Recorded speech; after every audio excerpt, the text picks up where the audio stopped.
This is an All Ears English podcast, episode 875. Frankly speaking, you should focus on chunks and not prepositions.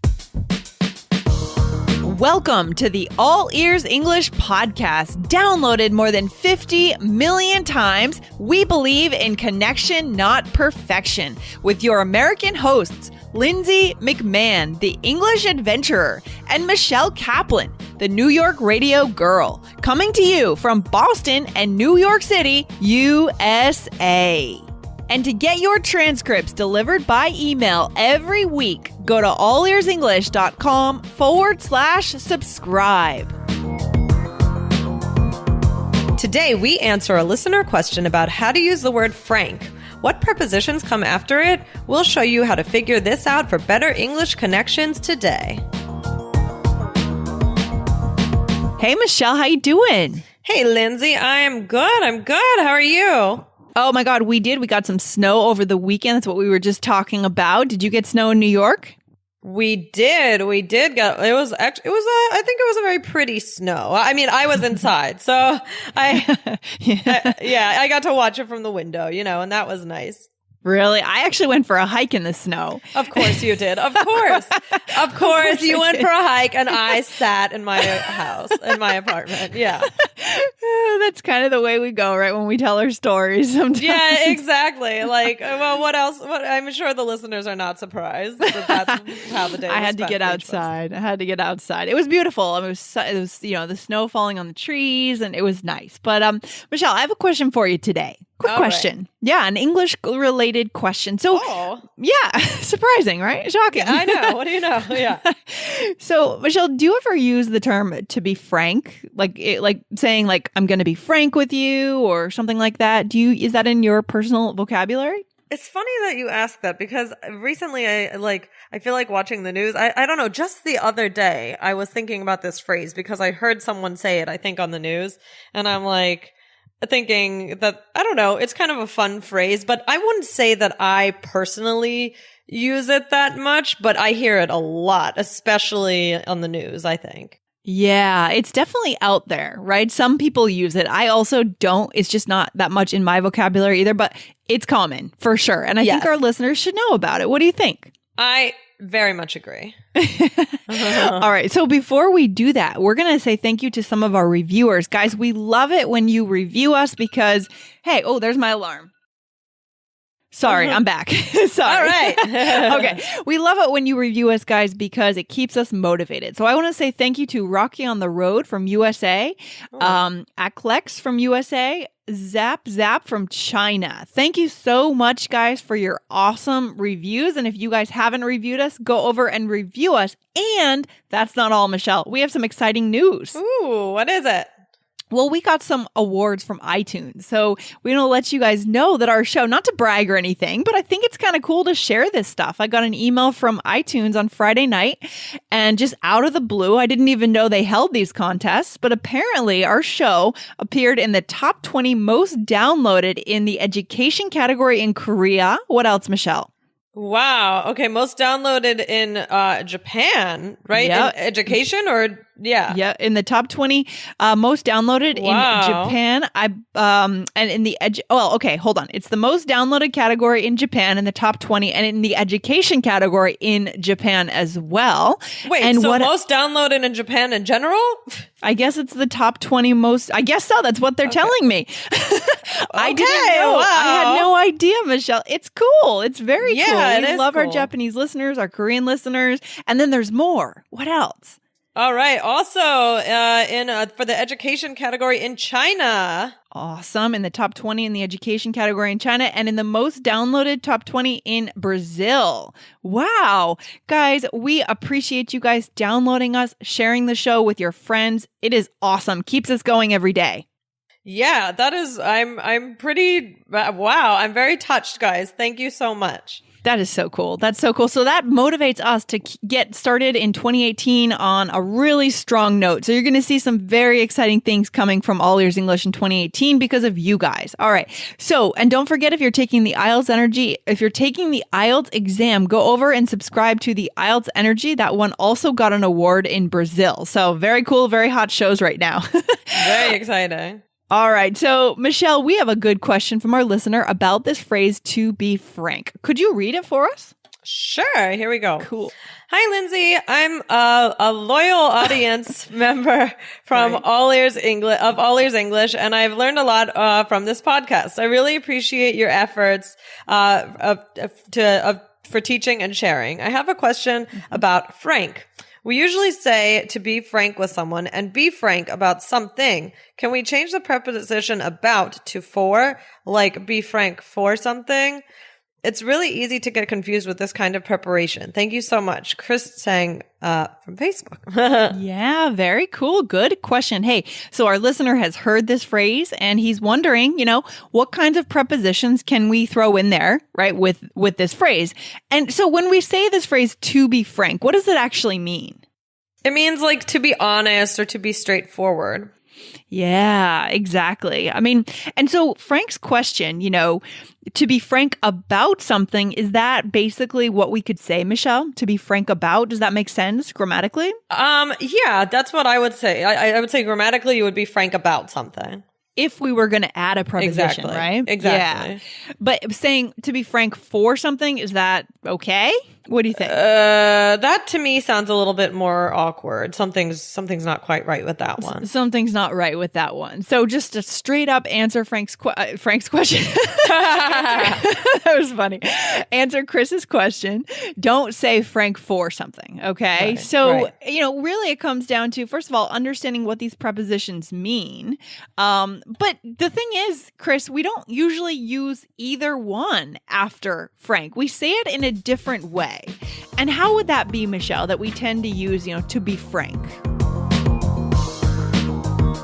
Are you taking the IELTS exam in 2018? Is this the year that you will finally immigrate to Canada or take a graduate degree in Australia? If so, then we have everything you need to get your 7 or higher. Go to IELTS.allearsenglish.com and check out our IELTS Energy podcast. 2018 will be a year of vision. Let's go after what we want in life. Thanks, guys.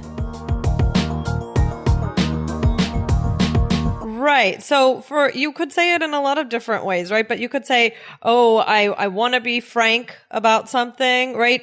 And you kind of say it in like the beginning of a sentence, right? Yeah, or we might say something like, I want to be completely frank with you. And then we stop. And then we say, I saw you last night with that guy. Ooh, right? Okay. Right? So sometimes it's actually not, we could say frank with you, right? But it's not always connected to the topic. Right, exactly. With a preposition, right? Yeah. Or you could say, I want to be completely frank about this. But again, like we said, I don't think it's quite as common. So the preposition that you choose when you deliver this phrase might be more often with you. And again, like we said, not regarding the actual topic that you're about to share, right? Right. What about when we're reporting something in speech, Michelle? Reporting someone else's, like sharing something someone said. All right. So you mean like to say he was frank about? Yeah, exactly. Yeah, like he was frank about what he saw with me. Exactly. But there are some other and we could say that, right? We could. Sure. But there are some other ways to say it. Like at the beginning of the episode, Michelle, you said that you don't really use that very much, right? Right. Yeah. I do like how it sounds. It sounds like very fun and kind of, interesting, but I don't use it too much. I think it sounds kind of cool when we say frankly. Yeah. Which I think we're going to speaking. Frankly speaking. Yeah. I think that sounds kind of cool. It sounds kind of studious in my mind, but yeah, it does. What are some other things then that we might say instead of to be like he was frank about this? Well, you could say like he was upfront with me, right? Or like he was straight with me, or he was pretty direct. Yeah, those are all ways to say the same thing. Our listeners know that to be frank means to be direct, to be clear, to tell the truth, right?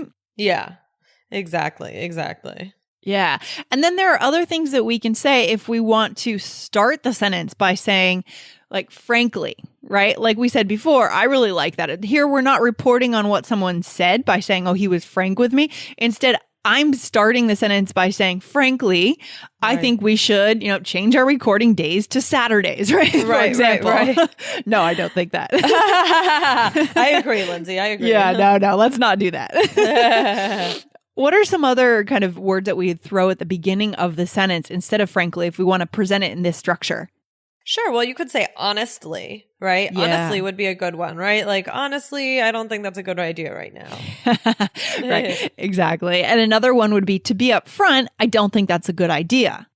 Right. Mm-hmm. Or you could say truthfully, Yep. or to be truthful, Mm-hmm. I don't think that outfit looks good on you. Oh, Just yeah. joking. And actually, that reminds me of an episode. I think we have done an episode and I didn't catch the episode number, but you guys can come back and search for it, to be honest, on how to be honest in English, where we taught you some of these phrases before, right? So we don't want to reiterate what we did before, but this question is just to directly answer Chris's question here. Right. Exactly. Yeah. Exactly. So, Michelle, then what should our listeners come away with today? All right. I mean, so from this episode, we want to give you a basic understanding of the different ways that about and for and other prepositions are used. But guys, something that's really important is to learn the chunks, right? Because if you just learn the prepositions in isolation, it may not be natural, right? So, and you could separate from verbs or adjectives that make up the word, like in reference to, because those prepositions are so flexible and they can mean many things depending on what words they're put with, right, Lindsay? Yeah, exactly. So learning chunks like in reference to, so you're not sitting there and you're not thinking like in reference, okay, what goes after that? Is it to? Is it about? Is it for? Right? We know it's in reference to because we've learned that chunk, right? Right. The chunks are so important. I mean, so, I've had, students who they ask me, oh, why do we put this preposition here? Why do we put this one there? And it's like, well, it really, I could, talk to you about it, but that's really not very important in my opinion, right? Yeah. I think it's really about learning the chunks because there may not be a real specific rule for every reason of a preposition. It's hard stuff, and there's not always a specific rule to match, right? So I think this idea of learning the chunks is so key, right, Lindsay? Yeah, I mean, and even if there is a rule, I mean, often we break the rules straight up. all the time, all the time. So instead of wasting your time memorizing all the rules for to, all the rules for instead, what we want you to start doing is listening to English as if you were listening to music at the beginning. You got it. Right. Still, it's Monday morning here. Struggling a little bit. So, you're taking in English, taking in the chunks, taking it in a relaxed way. And then you can hone in on exactly what you're seeing and highlight chunks, especially if you have the transcripts. There's an easy way to do it. Right. Above all, you should be consuming native content, right? Native conversations, not just ESL, but other things that you like in native English. Right. Exactly. I love it. Yeah, so go over to allearsenglish.com/subscribe. Get the transcripts for 2018 to get started on the right track, and then you will be learning the chunks, not the individual prepositions. All right? Good awesome stuff. Okay, good stuff. Quick episode for today, Michelle, but it was fun hanging out. Thanks for hanging out as always. Thank you, and thanks again to our listener for this question, and thanks again to everyone for listening and, enjoying the show, and, this is really very exciting. Totally. Thanks for putting All Ears English at the top of the charts, guys. Let's go for a great 2018. Awesome. All right. All right. Bye. Okay. Bye. Take care. Thanks so much for listening to All Ears English. And if you need a 7 or higher on your IELTS exam to achieve your life vision, then our Insider Method can get you there. Start with our free video series masterclass. Get video 1 now at allearsenglish.com/INSIDER. And if you believe in connection, not perfection, then subscribe to our show on your phone or on your computer. See you next time.